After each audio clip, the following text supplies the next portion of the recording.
So judgment, is the tender worth it? So a lot of this you can work through by just doing the homework. You know, if you, it's a hard thing to say no to money or to say no to opportunities just because somebody is like wants to make a key ring for his girlfriend for Valentine's Day and wants you to 3D print it, and he's got this rubbish file. You know, is it worth it? You know, it's a bad example, but you've got to make sure that there's money in it and that it's in your comfort zone. And a lot of these things you can work out through going just through the quote, making sure the tender, do they know what they're asking for? Are they realistic on the time frames? Are they realistic on the processes they want to use? Again, you as the sort of expert, the service provider, you need to gauge whether it's worth chasing a particular job or project.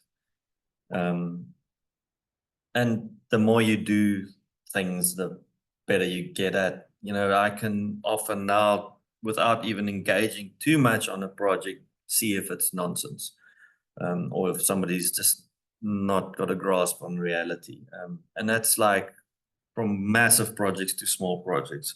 This project that I was using as an example, the play area for the science center, the client originally came to us with a very weak request that was very open-ended, and that's why we basically said to them, we'd rather not pitch for the project, but you pay us 20 hours design and time, and we'll help design you elements that you can put into a more concise document and pitch. But even then, I know the risk and the scale and the complexity and other things around the project is just so complicated and a little bit above our pay grade and not worth pursuing. At the end of the day, it's risk management. That's just going to be, there's easier way for us to do business than to build this play park for this client, for instance. So yeah, and I could tell right from the first 5 minutes of the briefing that wasn't for us, but we managed to weasel out a bit of work out. And help the client. And they super help. Shall I use another Steveism? Stoked and happy that we help them actually make the brief a tighter brief. So yeah, it's like, as a small business, really hard to walk away from money. So make sure that it's a good tender that you're looking at. It's better to walk away than saddle yourself with lots of consequences that you're not prepared to deal with. And again, in the same vein, sometimes the preparation for a tender, the legwork, the R&D, the figuring out to actually get the invoice in at the end of the day and the money in the bank might be a lot more energy than it's worth. So it's also an experience thing. But you know, a lot of times you can calculate it. You know, are you going to spend 2 months just putting paperwork together for a tiny little project? Because, you know, is it worthwhile, or do you have to do so much legwork to run after this client, or the margins are just so unrealistic, or there's just so many other competitors? You know, often all the legislative requirements are so onerous that the hoops you have to jump through just doesn't make it worthwhile pursuing a tender. So the energy that you put into tenders, you need to build a sort of like an instinct, or like, you know, at least assess that as you look at tenders, because there's a lot of nonsense out there. Putting out an open tender is often a way that companies, we call it tender foddering. and we sometimes fall for it, and you realize afterwards that these guys were just fishing. They were just gauging the market. They wanted to see who's out there and what are they prepared to do ABC for. They didn't really intend to actually commission the project, and that happens a lot. And that's also just an instinct, or like, you can do due diligence and look at these at a tender, but sometimes, you just spend a lot of energy on something and it was never meant to be. It just doesn't happen. So homework before, during, and after. Then we'll tackle costing and pricing next session, but it's a very important thing, and like also with that capacity, it's capacity is something I still fall over every now and then. I think we've got more resources or more capacity than we actually do, and then we overcommit, and then we end up working ourselves to fingers to the bone. Nelson. Thank you. I just have a question around determining whether it is worth it or not. Something that I think we have been struggling with, with some of the government tenders, is they don't necessarily indicate, their budgets. So you get this brief, and you don't really know, what the budget is for a program. Most of our tenders are around programs and not necessarily products. So we now have to just decide or determine, how much or how big this program should be. Yeah, and I think sometimes we struggle with this one. And is there a way, Felix, but also I guess this is open to anyone, to determine whether a tender, I guess this is worth it or not, just based on this area around cost, but also the size, but also how are you able to determine if it's worth it, if we were to look at, I guess the budget, the size of the project.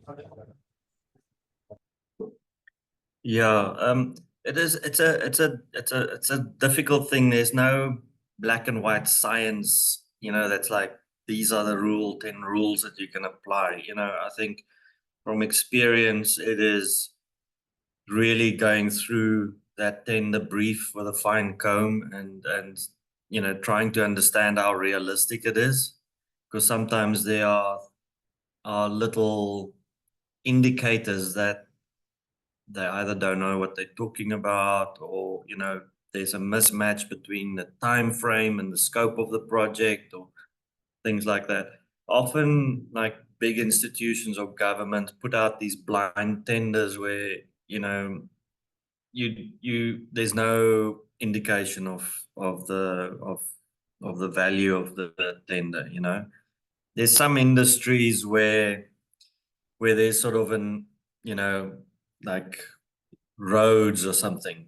Everybody in the roads in construction industry, plus minus know what it costs to build a kilometer of road within a margin, and everybody that tenders to build that road will all, there's some gauge, some industry gauge that gives you an idea of what the value of the tender should be. But it is a difficult thing, and a lot of it is experience. I've not done a lot of government tenders in the last 10 years or so. For us, it's a very competitive space. The South African requirements to comply with the tender regulation stuff are very onerous and restrictive in a way. There's a lot of hoops to jump through, a lot of compliance, and we've got things like the Black Economic Empowerment scorecard system that basically also scores any company according to, you know, how they structured and involved in Black economic empowerment, and that might put you ahead or behind. So there's a lot of variables. So it's very hard to say this is the 5 things that you can look out for to know that it's worth actually pursuing. And also that's partly why I personally, you know, but my business is different from running an NGO, you know, or running a big makerspace. So, you know, these are just generalizations. But, you know, having a good hard look at what is said and asked for is a way to start.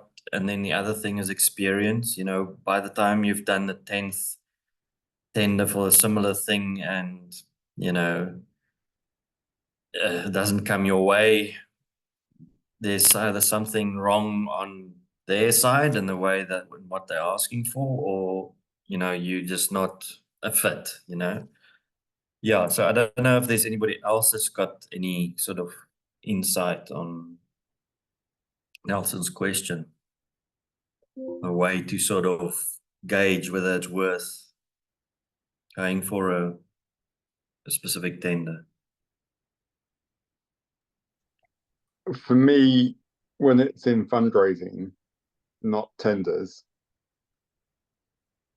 it's about how excited I am about the work and how close it is to my heart. And fit. And fit, it has to be about fit. Now, a lot of the time, so for example, there are lots of grants available at the moment on AI. And AI isn't close to my heart, you know, but I'm working with other people who have ideas for how we might use AI in this new internet of production. And what is close to my heart is that I get to work with those people. So if there's an opportunity to get to work with other people who do that kind of thing, and you want to spend time with those people, that's valuable to me. And I tend, when I'm sat there doing the hard work of writing a funding bid, in those moments, I think, wouldn't it be nice if we actually got this to work on those things? But honestly, I've been in situations before where I've started writing something, I've been writing, and I go, I just don't care. So I'm leaving that, and no, and then there are times when you actually really need the money. And those are very dangerous times because you can end up doing lots of things you don't like to do. Yeah. And I've been in that situation before. But for me, it's like, how excited are you about it and about the people you might end up working with? And I'm sorry there isn't a more scientific answer than that. Thank yeah, you. I think Thank you, Andrew. Sorry, Nelson. Yeah, just a quick thought. I think the big thing is that, you know, if you do want to pitch for, you know, for things that are a little bit, you know, unsure, or is also to all you know, like, one, does it fit your heart, like Andrew says? Does it fit your capacity? You know, and those things, because even if it does come off and it's badly conceived, or it's not aligned, if you've overstretched yourself because you're desperate, or chase the bid just because, you know, money is tight, and we've all done that. If it then, it's like the dog that catch the car, you know, you can get into trouble. So Nelson, sorry, man. Yeah, no, thanks, Felix. Thanks. Look, I mean, the points that you're making are helping me think through some of the things. But like you've correctly pointed out, you know, sometimes when I guess you need, you know, the funds, you go around chasing the many tenders. You know, I think something that is maybe helping us just a little bit, because our programs are, you know, we have figured our programs out now.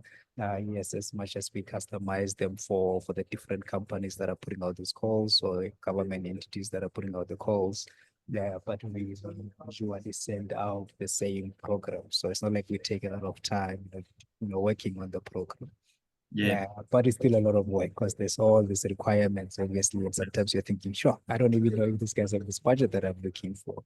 But I hear you, gentlemen. Thank you so much for the inputs. Yeah. It's you know, obviously a way, like you just mentioned in your response there quickly, is like sometimes the same or a very similar tender goes out year after year, or you know, by different people, and you've pretty much got 90% of the work done.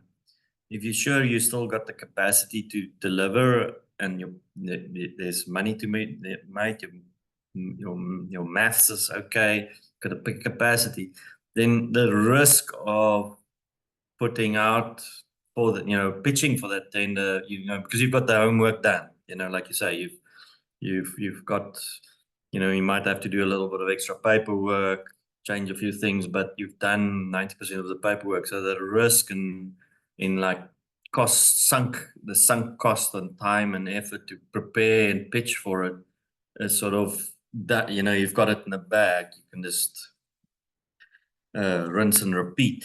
Then the risk is a little bit less, you know, then it's not so bad. You didn't spend months preparing a pitch, and if the project doesn't come off, it doesn't come off.